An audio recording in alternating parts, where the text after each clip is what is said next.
Bonjour à toutes et à tous.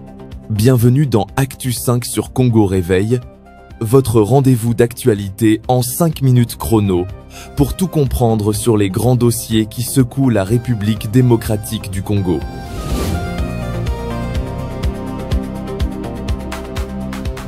Je suis Jérôme Nitou. Aujourd'hui, nous revenons sur un procès qui passionne et qui divise, celui de l'ancien ministre de la Justice, Constant Mutamba.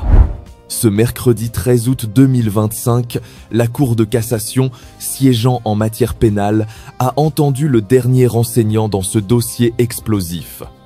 Il s'agit d'un représentant de la Robank, l'une des principales banques du pays, où est logé le compte bancaire de la société Zion Construction.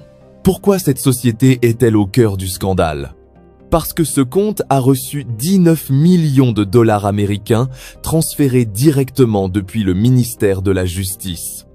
Officiellement, cet argent devait servir à construire une prison moderne à Kisangani.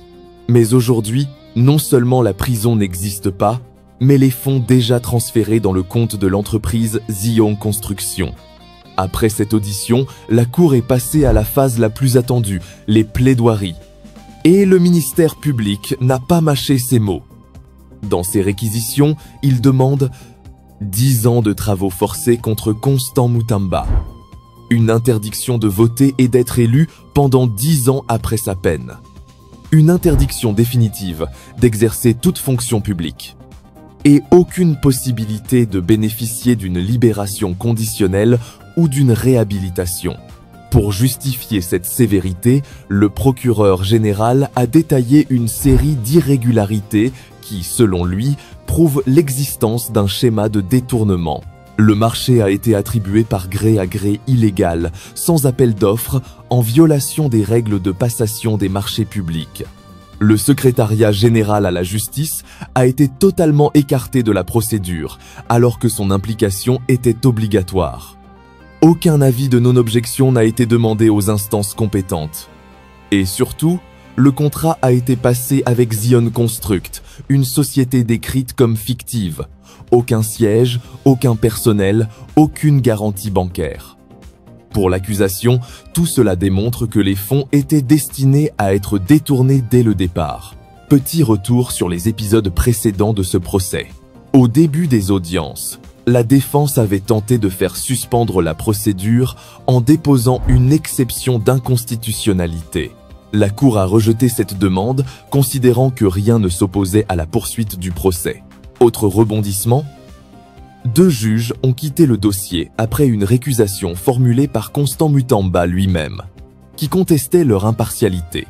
La défense a également dénoncé l'absence de plusieurs témoins clés de son côté, alors que ceux du ministère public étaient bien là. Aujourd'hui, le dossier est dans une phase décisive. Les avocats de Constant Mutamba vont devoir répondre à toutes les accusations, expliquer l'origine et l'utilisation des 19 millions de dollars, et convaincre la Cour qu'il n'y a pas eu détournement. Mais la tâche s'annonce difficile, car l'opinion publique a déjà fait son propre procès. Cette affaire est devenue un véritable test pour la justice congolaise. Va-t-on enfin sanctionner de manière exemplaire la mauvaise gestion et la corruption ? Ou assisterons-nous à un énième feuilleton judiciaire sans suite ?